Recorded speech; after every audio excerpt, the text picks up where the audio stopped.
Que Dios me los bendiga a todos y que la paz del Señor inunde los corazones de todo y cada uno de ustedes. Vamos a abrir nuestra Biblia hoy en Romanos, capítulo 8, versículos del 14 al 17. Y dice así: porque todos los que son guiados por el Espíritu de Dios, estos son hijos de Dios. Pero no habéis recibido el espíritu de esclavitud para estar otra vez en temor, sino que habéis recibido el espíritu de adopción, por el cual clama Abba, Padre. El Espíritu mismo da testimonio a nuestro espíritu de que somos hijos de Dios, y si hijos, también herederos de Dios y coherederos con Cristo, si es que padecemos juntamente con Él, para que juntamente con Él seamos glorificados. Siendo nosotros parte del cuerpo de Cristo, dice las Escrituras que faltan aflicciones de Cristo aquí en la tierra. Y esa parte parece ser o es todo y cada uno de los que han aceptado a Cristo y forman parte de ese cuerpo, que todo dolor, que todo lo que nos pase a nosotros cuando estamos en el cuerpo de Cristo, lógicamente va a afectar a Cristo porque Él es la cabeza. Él va a sentir todo el dolor que sentimos. Nosotros lo va a sentir también Él, como cuerpo que somos parte, como el cuerpo que formamos aquí en la tierra. Miren, hermano, las cosas en Cristo, yo siempre digo, son serias. No han enseñado a nosotros un evangelio natural, hermano, pegado a esta tierra. Tal es el caso de que cuando uno empieza a hablar de cosas sobrenaturales, muchos no las creen. Muchos no las entienden. Y muchos al entender no quieren cambiar, porque les cuesta cambiar después de tantos años haber vivido un evangelio natural. Entender un evangelio sobrenatural que hoy en día Dios sí lo está dando. Lo está dando al pueblo porque en los últimos tiempos se acerca. Y Dios se está manifestando en todos estos momentos, en todos estos pocos momentos que estamos viviendo. Porque sabemos que Cristo se acerca. Sabemos que Cristo viene. Dios nos invita a que nosotros caminemos en el Espíritu. Pero muchas veces ni eso hacemos, hermano. Ni caminar en el Espíritu. Porque imagínate tú que si nosotros no caminamos en el Espíritu, peor vamos a vivir una vida santa. Porque caminar en el Espíritu va más allá incluso. Viviendo en el Espíritu, tenemos que vivir en el Espíritu. Para poder alcanzar esa santidad. La naturaleza de Dios en nuestra vida tenemos que alcanzarla. Dice las Escrituras que Dios identifica a sus hijos. Que nosotros hemos recibido un espíritu de adopción. Es verdad, lo recibimos. Pero eso no quiere decir que nosotros no descendemos de Dios, hermano. Nosotros descendemos de Dios. Y muchos no lo ven así. No lo ven así. No ven como en el plano natural. Que un hombre coge y adopta a un hijo y tú tienes que saber plenamente que él no es tu padre, sino es tu padre adoptivo. Vamos a veces por eso le digo, estas cosas son un poco difíciles de explicarle a la gente. Muchas veces incluso cogemos el plano natural para explicarle a la gente. Fíjate, hay un hombre que un día habló, porque la verdad la doctrina de él es muy destructiva, pero habló una verdad del cual muchos se burlan. Muchos se burlan porque él llegó a decir que nosotros somos los juniors de Dios. Pero él estaba hablando en el plano natural, hermano. En el plano natural, tú cuando tienes un hijo o alguien reconoce a tu hijo, tú le llevas a decir, sí, este es el hijo de Fortunato, sí. Ah, este es el junior. Es natural que te llama. Él se refería al plano natural. Porque si tú eres hijo de Dios, tienes que tener la naturaleza de Dios. Y es porque no alcanzamos a entender esto, porque como le digo, nos dan un evangelio natural. Hemos caminado en un evangelio natural. A veces no entendemos ni lo espiritual.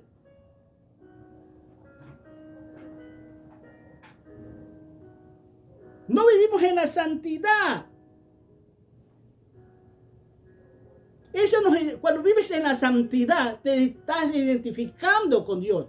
Tú no te identificas con Dios con solo vivir una vida espiritual, sino que te identificas con Dios más cuando vives una vida santa. Por eso te dejó el Espíritu, no cualquier espíritu.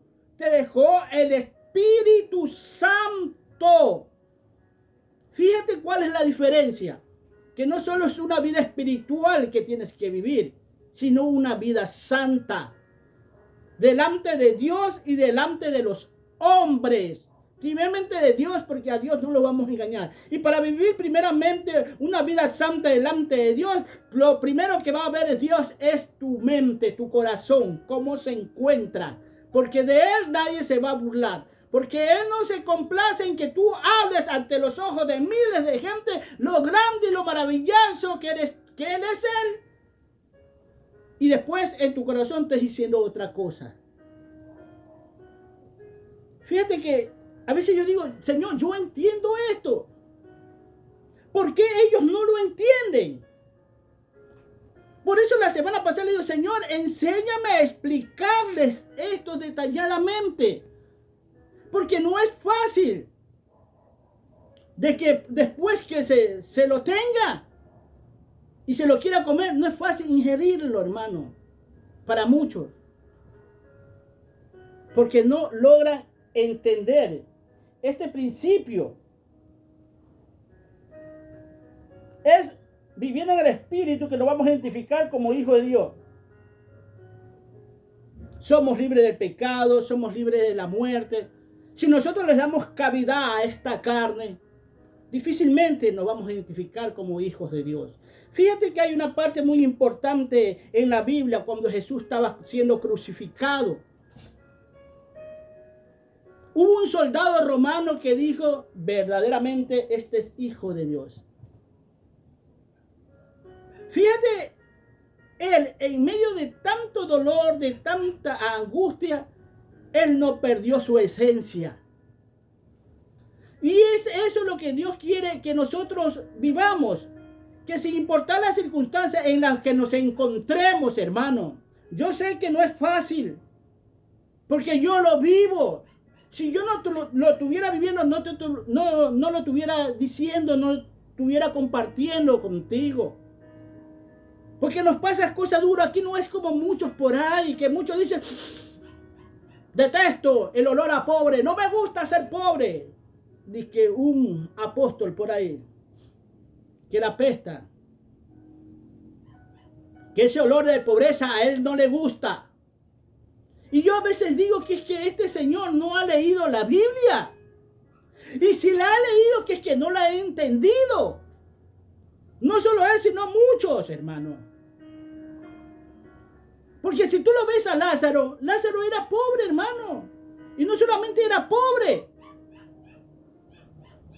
Estaba enfermo. Y no solo era enfermo. Era un indigente prácticamente. Vivía en la calle, dormía en la calle. No solamente eso, no tenían ni qué comer. Deseando comer unas migajas que caían de una mesa. Parece que no las comía. Y dice que se acercaban los perros y le lambían la llaga. Estaba con llaga el hombre ahí. Imagínate que tal vez hasta Lázaro en esa posición verdaderamente tenía un olor desagradable. Porque tal vez ni se bañaba y aparte de la enfermedad que tenía, hermano. Pero sin embargo, cuando muere, ¿dónde va? Esos estudiosos de la Biblia, esos doctores de la Biblia, que me diga dónde fue entonces, cuando se murió. Es que nos enseñan un evangelio de riqueza, de prosperidad. ¿Y qué decir de Gallo?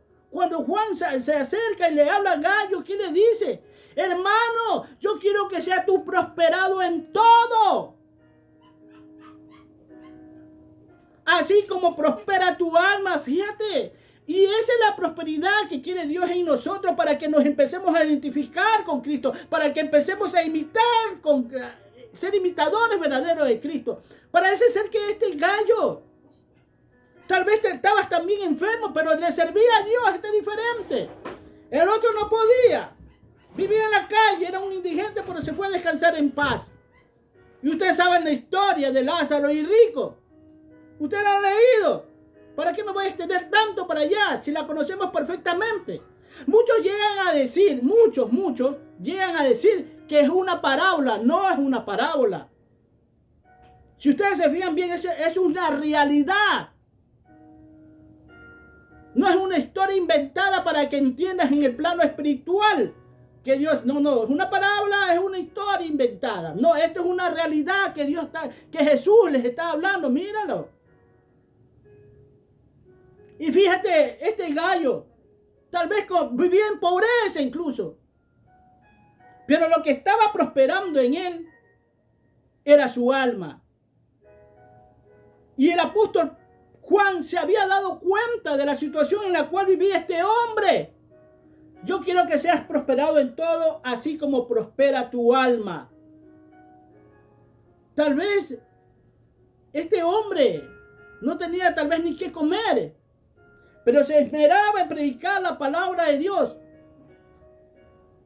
Por eso tú no te desalientes cuando escuches, perdóname la palabra, la expresión, a estos payasos que dicen que gente que camina así no son de Dios. Si fuera de Dios no caminaran así, no pasaran por eso. Yo paso por cosas que no tienes idea. Y te la cuento. Es más, hermano. Comiendo en estos días, se me quebró un diente, se me despostilló un diente. ¿Y tú crees que he ido yo a hacérmelo arreglar? No he ido a hacérmelo arreglar. Porque no me alcanza, no puedo. Esto te digo no para decirte que te quedes postrado ahí y decir, pero Dios, y yo soy tuyo, no. A todos nos pasan enfermedades que a uno le pasa, que tiene que vivir la diaria. Pero sin embargo yo no ando renegando de Dios.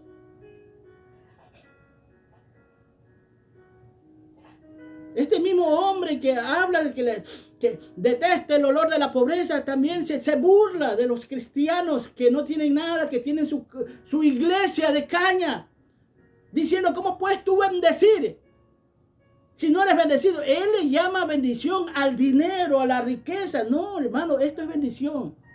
El misterio de Dios revelado para que tú vivas una vida santa. Por eso habla que las aflicciones del presente no son comparadas con las cosas que Dios te va a dar en el futuro. En un futuro no muy lejano, porque no está lejano ya ese futuro de maravillas que Dios te ofrece. Bueno, lo cual tú vas a decir, yo me imagino, hermano, estoy como parafraseando para que me entienda. Imagínate que ya estás con Dios allá arriba y vas a decir lo siguiente, tú mismo, valió la pena. Valió la pena todo lo que pasé, porque lo que me ha dado Dios.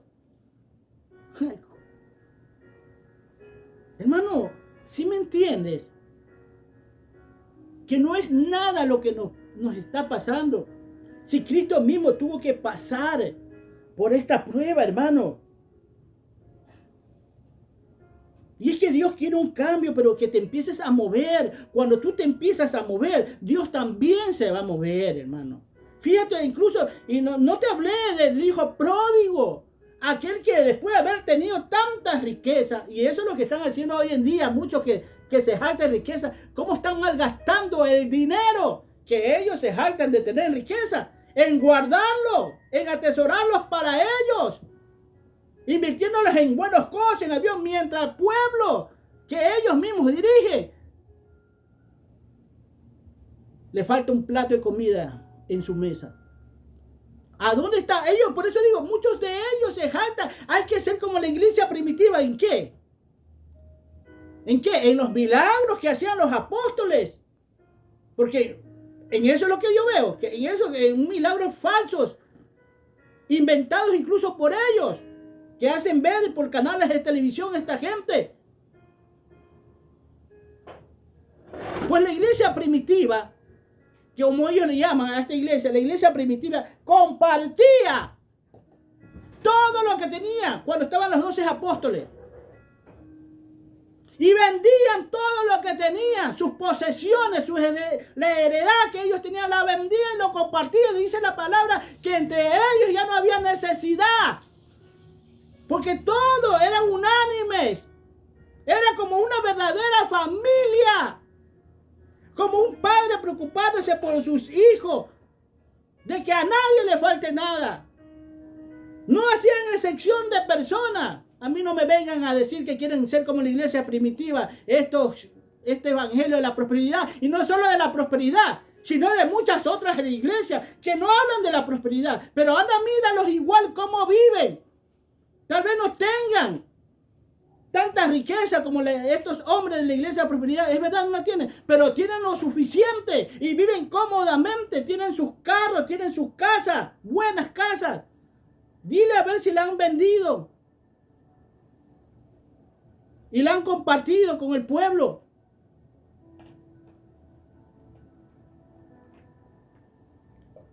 Que hay gente que sí vive así, sí conozco gente que lo poco que le llega, ministros de Dios, soy testigo de ellos, que lo poco que tienen lo invierte en la obra de Dios. Es más, un siervo que hasta su hija le da para la medicina, tiene tanta fe en Dios que Dios lo va a sanar, que no gasta en su medicina, hermano. Los gasta en la obra de Dios. Y si tiene un carro, no es por lujo, sino por necesidad, para poderse transportar de un lugar a otro. Y parece mentira que aún en él yo veo fallas en Dios. Es que aún en él, que yo lo veo cómo se esfuerza, Señor, y yo digo, hasta mejor que mí en ese sentido es este hombre. Tiene temor de Dios en ese aspecto. Tal vez él hubiese podido haber salido adelante. Pero no, hermano, lo poco que le llega lo gasta. Y es que piensan que todo es prosperidad, todo es casa. Enseguida, cuando van a la Biblia, van a los versículos de los que han salido adelante, empezando por Salomón. Y se inventan incluso la historia, se inventa en medio de la Biblia se inventan cosas que no son. Y es que ellos ven la Biblia así, pero la Biblia no es como tú la ves, sino como Dios te lo está diciendo.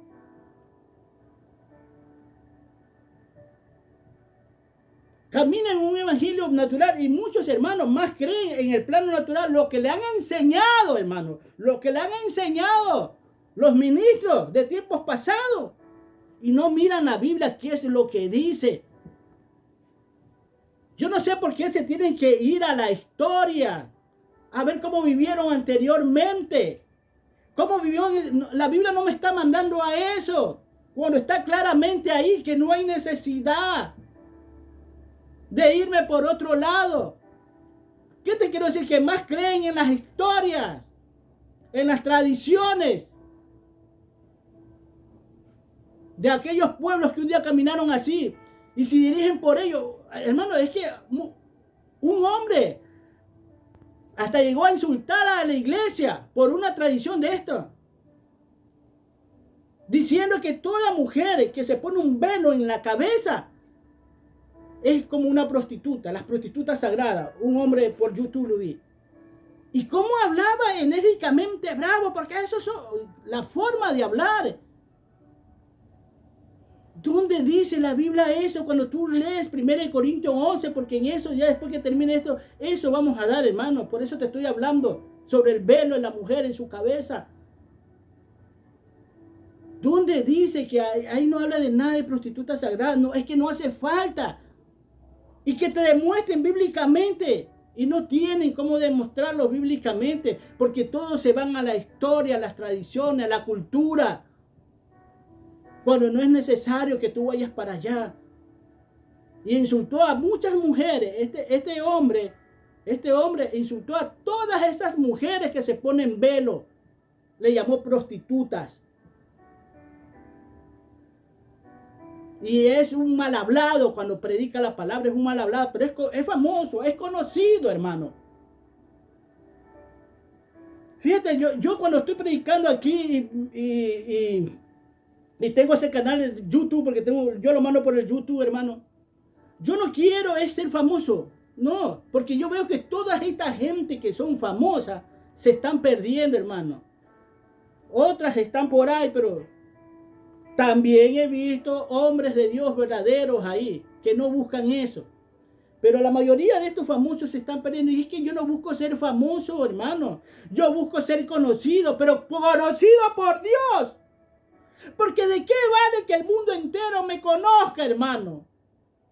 Que el mismo cosmos me conozca, si no me conoce Dios. Si yo no soy parte del cuerpo de Cristo. Porque yo no quiero ser tirado a un lado cuando en el último día, tenga que presentarme y me diga Cristo, apártate de mí, hacedor de maldad, nunca te conocí. ¿Por qué? Porque estaban preocupados por ser más conocidos por el mundo, por la gente del mundo, que ser conocido por Cristo, porque ser parte del cuerpo de Cristo. Y tú estás viendo aquí, en este versículo, ¿cómo dice Pablo? Que tenemos que sufrir las aflicciones de este cuerpo, hermano, que forma parte de este cuerpo tuyo, pero este cuerpo tuyo forma parte del cuerpo de Cristo. A Cristo también le duele.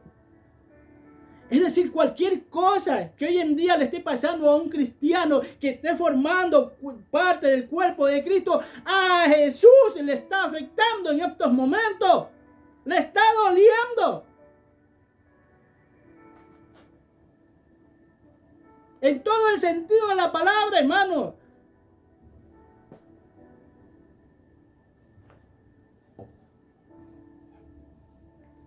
Mire, cuando usted vamos a Juan 16, 13. A veces, ¿por qué voy aquí? No es que me estoy desviando del tema, solo que para preguntar una cosa. Pero cuando venga el Espíritu, 16, 13. Pero cuando venga el Espíritu de verdad, dice, Él os guiará a toda verdad, porque no hablará por su propia cuenta, sino que hablará todo lo que oyere y os hará saber las cosas que habrán de venir. Como le dije la pregunta, ¿qué espíritu está moviendo a esta gente? ¿Qué espíritu lo está guiando? ¿Qué espíritu lo está llevando? ¿Quién es que lo está consolando, que los hace llorar cuando ellos lloran incluso? ¿Qué verdad le está enseñando? Recordemos que la Biblia dice que Él habla la verdad verdadera, cosa que quiere decir esto, que hay una verdad falsa, hermano. Y esa verdad falsa es la verdad de la vanidad que se vive en el mundo. Que cree que todo lo que haces en Cristo está bien.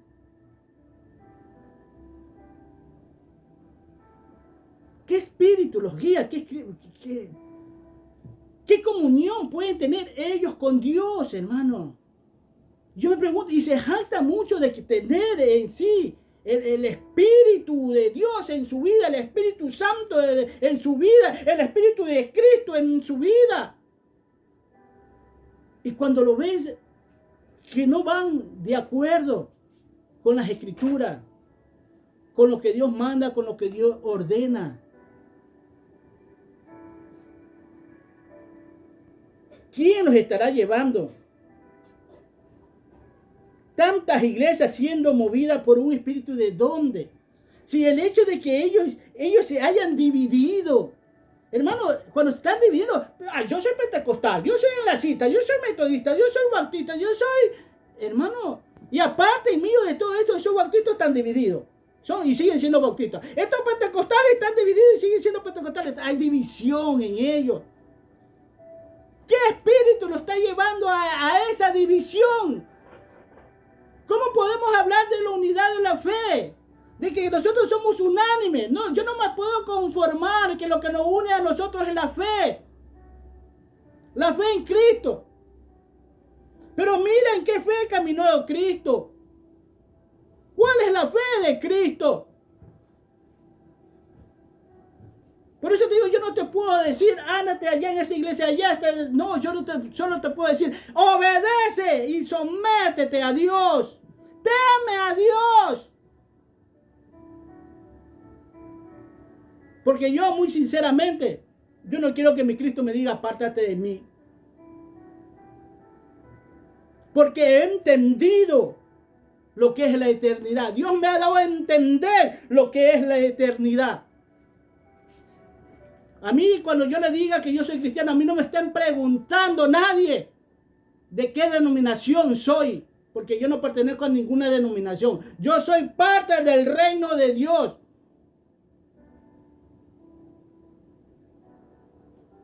Y Dios quiere que sea parte de él también.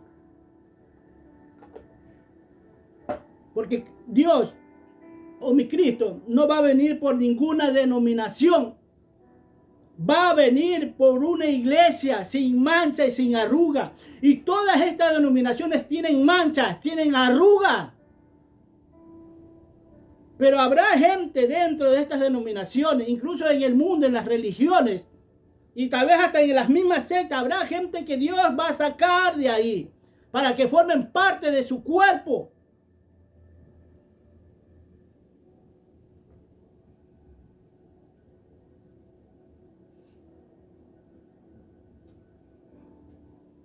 Se apartan. Estas iglesias incluso se apartan de la realidad de Dios. Yo no sé qué es lo que viven, hermano. Por eso digo, ¿qué espíritu los está guiando?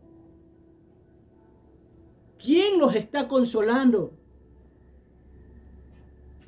Fíjate, vamos a leer otra vez. Vamos a Romanos 8:16, donde estábamos.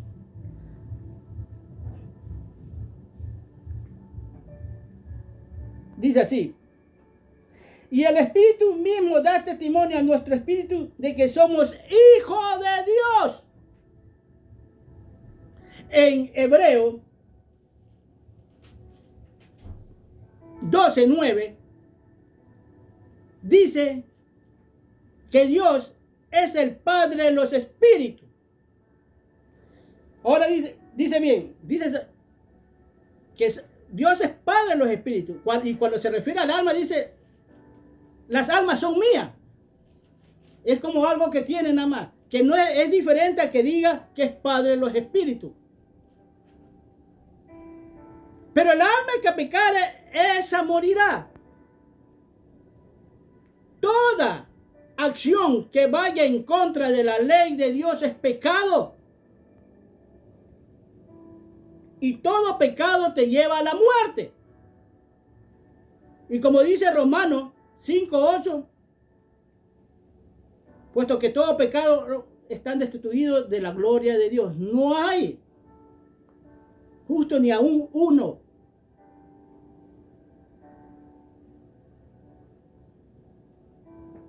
Y aquí viene lo que espero que me entiendas, hermano. En el mundo, yo puedo ir a adoptar a un niño de esos que lo han abandonado sus padres hace tiempo. ¿Sí? Después, es tu padre adoptivo. En este caso, sí es tu padre adoptivo.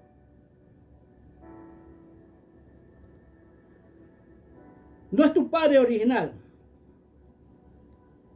Pero, al mismo tiempo, cuando alguien quiere saber la paternidad, porque hay por ahí duda de que sea su hijo, hay una prueba que se hace para saber si este niño o esta persona, ya sea hombre, una persona adulta o niño, es hijo de tal persona. Entonces hay una prueba que se hace, que es la prueba del ADN, donde se confirma verdaderamente si este es hijo de Dios perdón, si este es hijo de aquel hombre.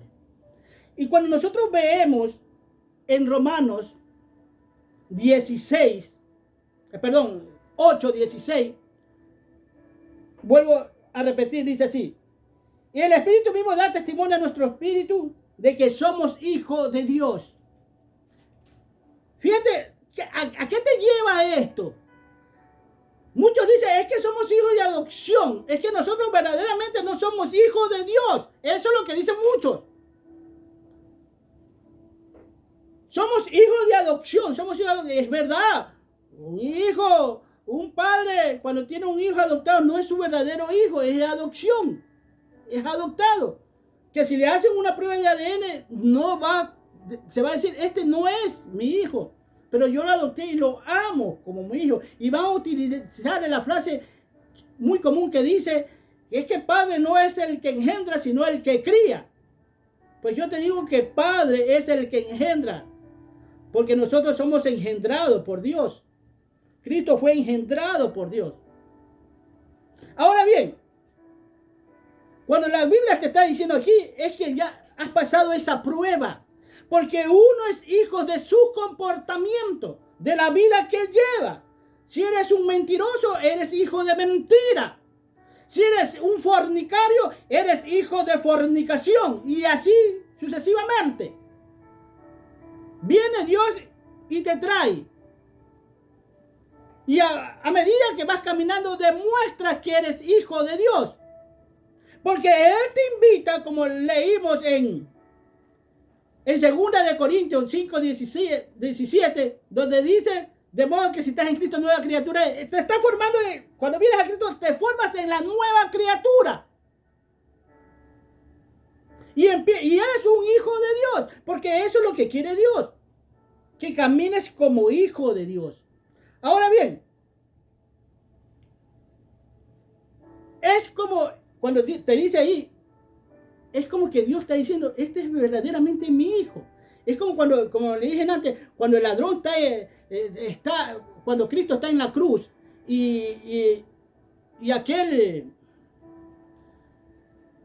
oficial romano lo ve a Cristo en la cruz y él expira, él muere, él dice lo siguiente, verdaderamente este es hijo de Dios. Entonces aquel centurión que estaba ahí, el oficial romano, identifica a Cristo como verdaderamente un hijo de Dios. ¿Por qué? Por las actitudes, por no renegar, por no quejarse. Mira que en esa cruz los ladrones se quejaban. Y Cristo estaba sumamente tranquilo. Cristo no se olvidó de la responsabilidad que tenía, como el cargo que tenía con su madre, porque había muerto José y él tenía el cargo ahí de cabeza de familia. Entonces, ¿qué hace? Le dice a Juan, hijo, ahí está tu madre. Mujer, ahí está tu hijo. Él cumplió. Antes de morirse consumado, él cumplió una misión que tenía. Y tú vas a verlo a Cristo que no. Entonces viene el cinturón y dice, verdaderamente este es hijo de Dios. Y es exactamente lo que está diciendo aquí en el 16. Dice, el Espíritu mismo da testimonio a nuestro espíritu de que somos hijos de Dios. O sea, somos originales de Él. O sea, te está diciendo, ustedes sí, un espíritu de adopción llegó. Pero verdaderamente nosotros somos hijos de Dios. ¿Por qué? Porque salimos de Él.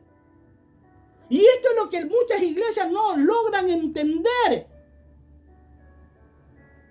Yo ya he hablado de esto, hermano. ¿Por qué? Porque Dios quiere que tú empieces a imitarlo a Cristo, porque estamos hablando de que tenemos que imitar a Cristo aquí en la tierra. Por eso el apóstol Pablo dice, sé imitador de mí como yo he escrito en 1 Corintios 11:1. Sé imitador de mí como yo de Cristo. Y después no conforme con eso, dice, sé imitador de nosotros. O sea, ya se unieron más. Y es que nosotros tenemos que ser imitadores de Dios, hermano. Para poder alcanzar la naturaleza de Dios en nuestra vida. Porque salimos de Cristo. Vuelvo y repito, el Espíritu mismo da testimonio a nuestro espíritu que somos somos hijos de Dios. ¿Y cómo se da esto? Porque Él es el Padre de los espíritus. Proverbios 12:9. ¿Por qué da testimonio? Porque dice las Escrituras en Efesios 3-4, dice que nosotros fuimos escogidos en Cristo, estando en Cristo antes de la fundación del mundo.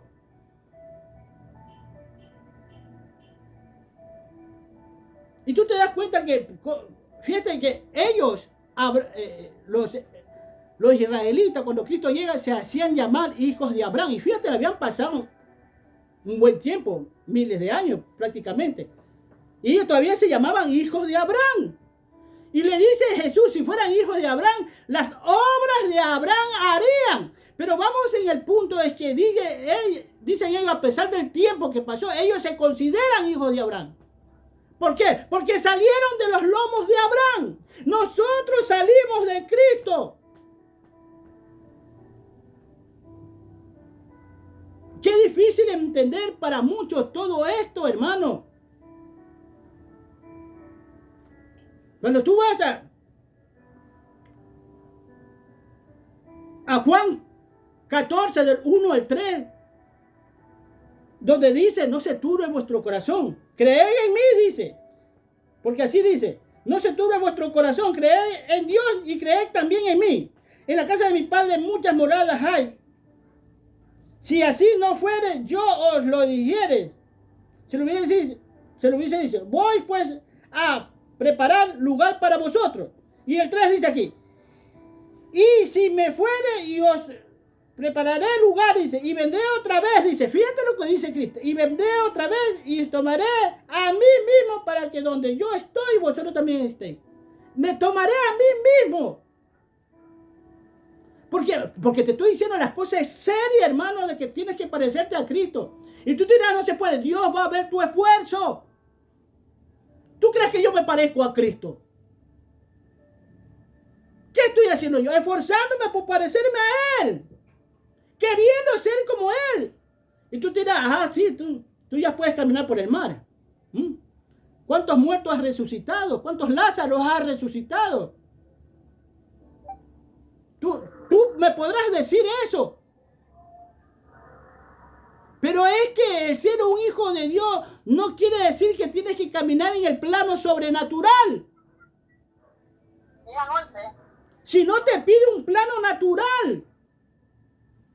Mira los requisitos para que tú seas hijo de Dios, para que sea perfecto. Dimos hace 2 semanas atrás del Sermón del Monte, la bienaventuranza. ¿Qué es lo que te está pidiendo Dios?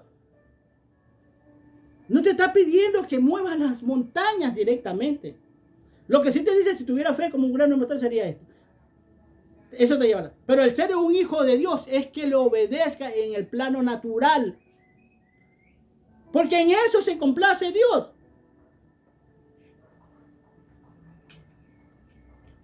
Es en eso que se complace más Dios, hermano. Así que aprendamos. Dios está preocupado, hermano. Luchemos por imitar verdaderamente a ese Cristo. Fíjate que nosotros somos llamados hijos de Dios antes de que Cristo viniera aquí. Hermanos, Cristo dice, Él pagó un precio, hermano. ¿Sabe qué es lo que pasa? Que cuando se vive en la carne, tu carne es un velo que no te deja ver la realidad de Dios. Porque tú vives complaciendo esta carne directa o indirectamente, o te desviaste un día en la carne. Y siempre, cada vez y cuando, como se dice mucho en el mundo, dice, te tiras una cana al aire. Viviendo una vida que no tienes que vivir. Vive en complacer al mundo. Y en haciéndola, tu carne es un velo que no te deja ver. Y Dios quiere que les des muerte. Si tú vives en la carne, no podrás ver la gloria de Dios. No podrás ver la realidad de Dios en tu vida. Porque el vivir en la carne es enemistad contra Dios. Pero es necesario estar en esta carne. Por amor no solamente a mí, sino por amor a los demás. ¿Por qué? Porque yo tengo que entender a base de lo que yo tengo, entender a los demás por qué nos vienen. Porque muchos incluso se llegan a apartar de Dios. Porque vivo en esta carne. Lo siento en carne propia. La Biblia dice en Romanos, en Hebreos 2, del 12 al 18, cómo vino Cristo a participar de lo que nosotros estamos participando. ¿De qué? De carne y de sangre. Y fue tentado al igual que nosotros. Pero fiel es Él que pasó todo y cada una de esas pruebas y no se dejó llevar por nada de ello. Por eso Él interviene por nosotros ante el Dios Padre. Imagínate que tú eres obediente y en un momento caes. No, Padre, espérate. Sí, yo sé que Él cayó. Estoy como parafraseando, no es para que diga, ay, no, mira, porque fíjate que ¿por qué te digo esto? Porque la gente llega hasta eso, mira lo que está diciendo este. Te estoy hablando como para que me entienda cómo interviene Cristo. Porque nos entiende como seres humanos. Pablo entendió esto. Y él pudo vencer. Y mató prácticamente en su cuerpo. Mata toda enemistad que hay contra Dios. Porque aunque nosotros queramos servirle a Dios, sin Cristo no vamos a poder. No vamos a poder, hermano. Pero cuando lo tenemos a Cristo sí se puede. Pablo es un ejemplo. Y cuando yo hablo de Pablo, no es que estoy idolatrando a Pablo, hermano. Porque eso me dieron a entender una persona que me llevó a decir que Pablo es mejor que... No, es mejor que Jesús. No, yo no estoy diciendo eso. Sino que Cristo es Dios. Pero Pablo es un siervo de Dios que pudo vencer. Pudo vencer en su cuerpo también, hermano. Y ya se lo he dicho, así como no fue arrebatado, se desapareció, se fue al lugar increado. Cuando se desapareció, se fue al lugar increado, se lo llevó Dios. Por eso es que tú lo ves que no aparece junto con Elías y con Moisés. Porque él está en el lugar increado, no está en el cielo. Elías y Moisés sí.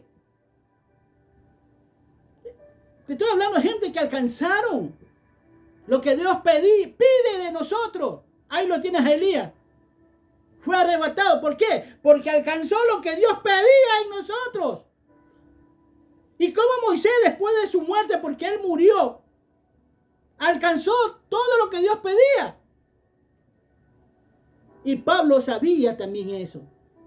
Es como diciendo, imagínatelo a Pablo. Yo sé que Cristo es Dios.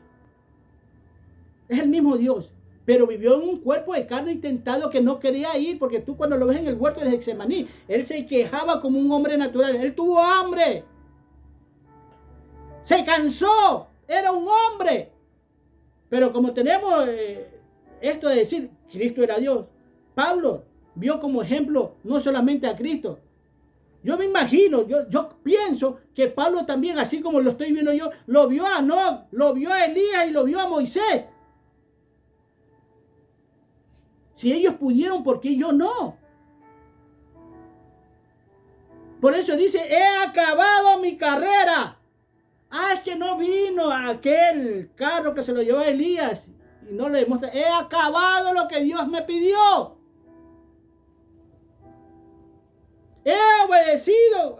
Lee las cartas de Pablo, que eso te debe entender. Todo lo que Dios me dijo. Caminé en el temor de Dios, como Él me dijo. No logramos entender esto, hermano. Que Pablo alcanza lo que Dios le pedía. Y es que nosotros tenemos cada día de tener buenos ministros delante de nosotros que estén imitando a Cristo Jesús aquí en la tierra. Y es que el ministro se debe de esforzar, debe de ser un sacrificio verdaderamente vivo aquí en la tierra. Porque cuando no vivimos ese sacrificio vivo, difícilmente nosotros podemos acercarnos ante Dios. Cuando nosotros vivimos ese sacrificio de obedecer y someternos a Dios, estamos adorando a Dios. Es una adoración a Dios. Muchos piensan que la adoración solamente son en las canciones, hermano. La adoración no es solamente que tú le cantes a Dios. Porque ¿qué tú crees que le pedía el enemigo a Cristo cuando decía: todo esto te daré si postrándote me adoras? ¿Qué acaso le está pidiendo? Cántame. Tienes que obedecerme.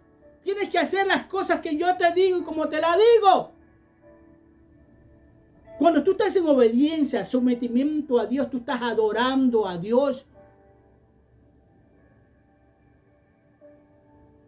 Pero si no estamos en ese sometimiento, no te jactes de que tú estás adorando a Dios. Y es que esa es parte de los verdaderos adoradores de Dios. De reconocer la grandeza, la majestad de Él. Por eso te digo, tú no tienes ni idea, pero yo más o menos me doy una, de que la creación, toda la creación, es más o menos como un puntito en el espacio, en medio de lo increado, en lo que es Dios, en medio de lo increado. Es un puntito en medio de lo increado.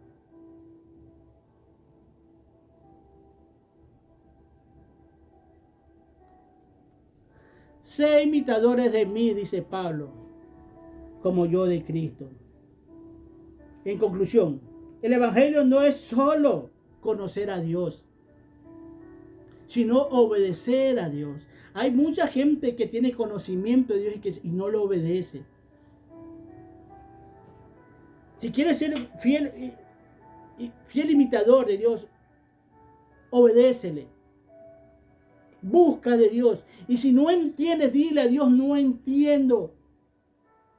Porque yo reconozco que mucha gente no entiende las Escrituras.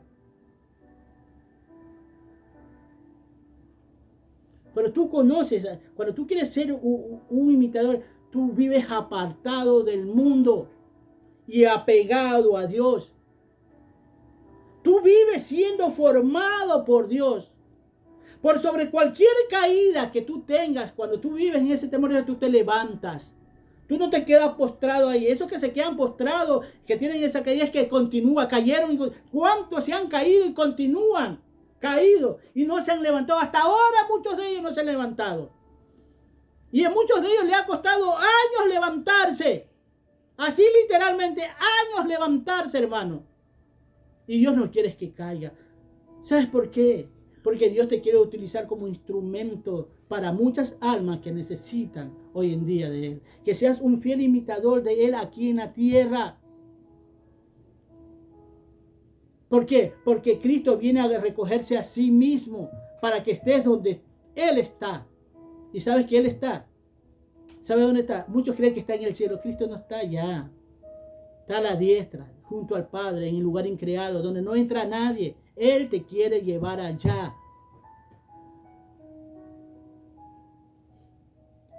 Quiero un esfuerzo por parte tuya. Hay que imitar a Cristo y a los que así se comportan como verdaderos buenos ministros tienes. Entonces sí, ese buen ministro que camina con temor y temblor delante de Dios. No sigas a esos ministros, a esos asalariados que buscan solo que Dios lo enriquezca, que le dé plata, que le dé carro, que le dé lo más que pueda para no pasar necesidades. Mira, dice la Escritura que el verdadero evangelio es sufrido. Porque dice la Escritura, porque no han sufrido la sana doctrina. La sana doctrina se la sufre, se la llora. Aunque tengas tu casa, tengas tu comida todos los días, tú la sufres, tú la lloras. ¿Sabes por qué? Porque te va a doler que mucha gente que le predica las palabras de Dios no quieran venir a Dios. Que muchos familiares tuyos, hijos, hermanos, amigos, le prediquen las palabras de Dios y no venga, eso te va a hacer sufrir. Vas a llorar por esa gente. Aun cuando tú tengas, como te digo, tu casa, tu empleo, no te falta un plato de comida en tu casa, tú vas a sufrir. Porque tú sabes cuál va a ser el final de todo y cada uno de ellos si no obedecen a Dios. ¿Por qué? Porque empiezas a entender la vida eterna, el verdadero amor de Dios.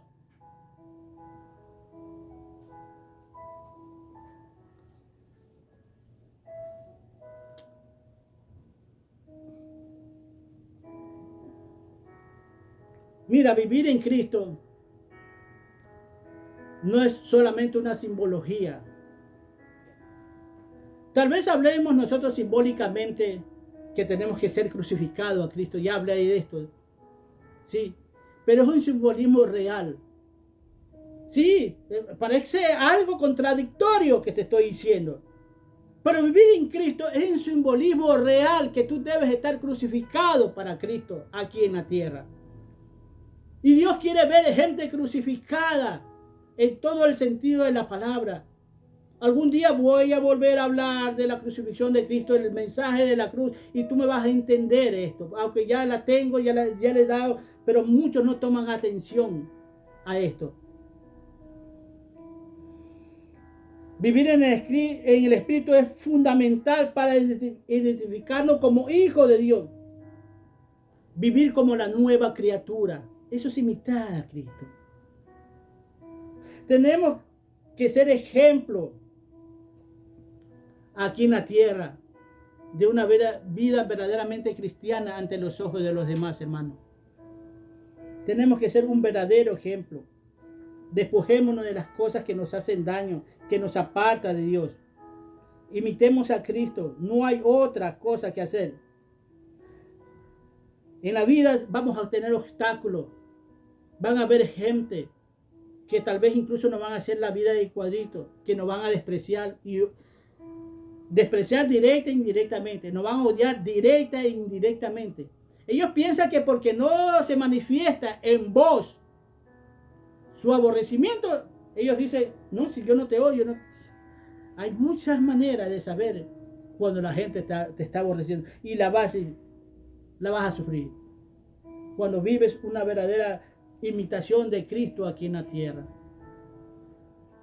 Hay un infierno allá abajo y todavía está con la boca abierta, hermano. En lo cual en estos momentos, ¿cuántos están cayendo? Por eso te digo, mantente firme. Conozco de muchas personas cristianas que están pasando la mal como cristianos. Recuerda que hay que pagar un precio. Y si se va a sufrir, sufre como cristiano. Porque si vas a sufrir por gusto, hermano, porque en el mundo se sufre por gusto. Se pasan malas noches, se pasan tragedias por gusto. Porque no hay esperanza en ese sufrimiento. Pero el sufrimiento que lo tienes cuando eres un cristiano te lleva a ganar y ser parte del reino de Dios. Aquí termina la enseñanza de ser imitador de Cristo. O sea, aquí termina. Y empezamos la otra enseñanza que todavía no la empiezo. Porque la he querido empezar y no he empezado. Pero sé que voy a traer algo la otra semana de ello. Y también así como esta, traté de que sea la más corta posible. Trataré que la otra también sea lo más corto posible. Para que no te fatigues en el momento que estés escuchando tantos capítulos que tienen estas enseñanzas. Que a veces yo trato de hacerlo lo más corto posible, pero a veces ya parece ser, no depende de mí. Porque cuando busco una cosa encuentro otra más y ahí tengo que ir acoplando todas y cada una de ellas. Porque no quiero ser un bufón, una persona que hable las cosas sin sentido, sino que entienda el verdadero significado de ser un hijo de Dios. Amén. Cristo te ama, yo también te amo. Busca de Dios, ¿sí?